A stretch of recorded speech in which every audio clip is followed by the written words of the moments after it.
Thank you very much, Malcolm, for the invitation. Also, I wanted to thank Pilar, particularly for inviting us here in the European Internet Foundation. We've been a member for or involved for quite a while, but certainly I wanted to pay tribute to you, Malcolm, for having alerted us about, I think this was the beginning of the year when we met in Strasbourg, and said, you guys need to be a little bit more engaged in the Internet Foundation. And my colleague Marjolaine, who is there in the back, I think has been to a few of your meetings, but I'm very pleased to have had the opportunity to come and address the group as well.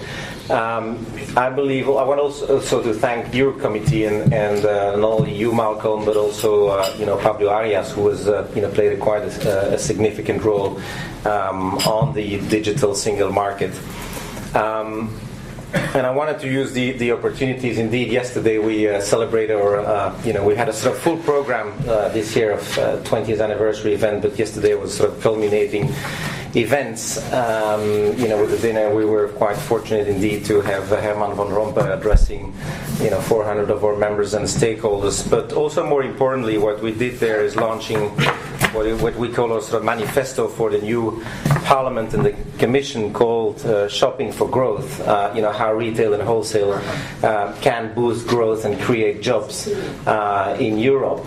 And you'll be pleased to hear that actually one of the three strands of our asks in that regard is for a policy that helps retail and consumers in the digital age. And on the back of that, there will be, we're finalizing a more comprehensive paper on e-commerce. We still have undecided whether it's going to be omni-channel or multi-channel. This is almost sort of semantic, and EU policy issues.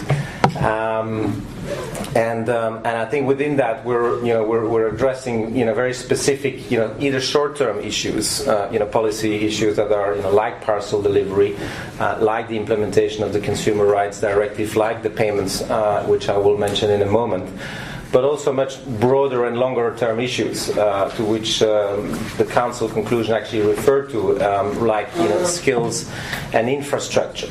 And although I think this is a little bit, as the Dutch would say, sort of a bit of a far from my bed show, as they say, in the sense of not something that we can have a direct influence, but yet there are very important preconditions, and therefore I think this foundation plays a very important role of bringing everyone together, from the people who are going to make the most use of the internet in terms of selling, as you so eloquently put it, Malcolm. But in order to have those, to have that, working, it's very important that we have two things. We have proper infrastructure across Europe, and that also include mobile operators, proper standards, interoperability, as you quoted from the Council conclusions, and that's more on the technology and the sort of the highways. But also the other element is the people element and the issues of skills. In order that I think we really raise our game in terms of having European citizens becoming more digitally savvy, and that's important from two perspectives. From the point of using digital technology in order to be able to, what we've called in our manifesto, is be able to live a convenient life in a digital age, and that is meaning to be able to shop, but to also do some downloads, to also increasingly interact with your public administration, so that people also that have not been, that are not digitally native and were born after the internet age are able, very much to not be handicapped in a way from that sort of way. So the issues of skills is quite important as well.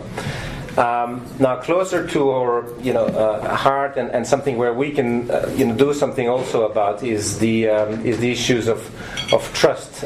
Very often, and whenever the Commission come and speak to us, there's all issues of trust, and particularly consumer trust. Now, we try to define the issue of trust. Of course, works on both sides, and because digital often brings an element of distance, so you're moving from sort of direct selling with direct human interaction and into much more of a distance selling. and therefore I think that trust is something that's quite important. And when you don't have your merchant and customer close interaction, you said, who is on the other line, on the other side of the line, and establishing elements of trust in terms of, for the consumer point of view, in terms of what you will order or what you see on the screen is really what you will get delivered, that you will indeed get the product delivered, that you also have proper return policy, and that also the payments is secure and trustworthy. And that's also something on that. But trust also plays on the side of the merchants. And trust for the merchants is also to make sure that he will indeed, if he delivers a product, that he will receive a payment that is valid. Trust is also an element of making sure that the merchant knows exactly what sort of consumer rights legislation is going to be if there is a delivery across borders. And some of those issues are very important. And the sort of third or key chapters are all issues around barriers to the single markets, and these can be of different kinds. I mean, there are product barriers, and in terms of increasingly what we see also in the physical world. This is not specifically to online, but it's certainly exacerbated if you want to promote SMEs that can export and trade across border, which in principle should be much easier once you have a delivery solution, and the parcel delivery I think is a very important debate. But also, what kind of consumer rights will you find on the other side of the border? If I deliver to another countries, what sort of return policies there is? We know there is this Rome 1 regulation. What sort of contractual arrangements? And that is very difficult to understand when you have that. And so we very much, you will see actually, Claire, that in our ask, we also ask for a single digital portal for a retailer and a wholesaler, which would help traders seeking to establish cross-border e-commerce business, or to adapt, because that's also an important aspect, to this new landscape, to providing sort of user-friendly information on legislative requirements in different member states, whether they are on product requirements, whether they're on VAT. I mean, there are a lot of headaches is also around taxation. VAT, not only different rates, but also what are the sort of the regimes that you have to file in terms of your. And we're very pleased that actually to see that the Commission is moving on those issues in terms of the first baby step in trying to having single VAT return form, also addressing the issues of fairness of taxation in the digital age. That's also something that we've been asking for. So those are quite important, and probably the last point is the issue of payments. You have mentioned that. We were actually very pleased to see the proposal that came from the Commission in July. Unfortunately, and I'm addressing this to you particularly, Pilar, because I think this is someone who is not only from your political party but also from your country, who is in charge of that file on interchange fees. And the news we heard, unfortunately, last night is that the thing is going very much into the wrong direction, at least from our perspective, in terms of trying to unstitch the Commission's proposals that was trying to address the issues of bringing more competitiveness and transparency in the payments markets, and in a certain aspects of the rule in capping interchange fees. I don't want to bother you with a lot of details, but those of you that care for competitive and transparent payments, I think, should care about this file, because we run the risk now that we're going to rush through because we want to complete a number of files before the elections. I think we might rush through these things in a very different direction. And just a last word in terms of how the evolution of the sector, and I should have actually started with that. E-commerce, the way it's being defined, is still relatively small. I think typically sort of 5% on average of sales are happening on a sort of online.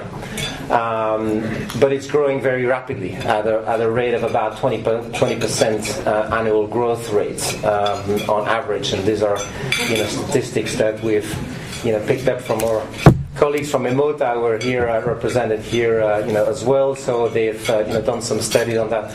More importantly, but this is growing very rapidly, and out of this 5%, there's only a 5% that's actually mobile. But increasingly, you see that actually, when you see this sort of offline, you go on store, and online, you go on your computer at home. All this actually are becoming totally blurred with your smartphones and digital devices going in stores, and you don't actually even know when you buy in stores or order in stores and get delivered in the stores, is it an offline or online purchase? Is very much difficult to measure. And these mobile purchases is growing at a triple digit, at about 100% rate on an annual basis. So this is transforming, as Malcolm said earlier, the way people will see things in terms of more choice, transparent prices, more personalized product offers, and access to international trades. And I'll end up with a sort of an interesting statistics which I always use. If you look at the top three online retailers, and in a sort of the league, you have number one is Amazon, number two is the Otto Group from Germany, number three is Tesco.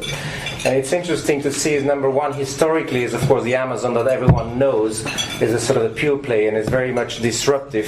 And it's interesting to see that the Financial Times Golden Sachs Book of the Year is about a sort of a biography of Jeff Bezos and what's called the Everything Store, which is describing actually this very disruptive, and very interesting business model. So certainly something that I plan to read during the Christmas break, and I recommend it read for you. The number two is Otto Group, which is traditionally the biggest mail order catalog in Germany and transforming itself into an online business.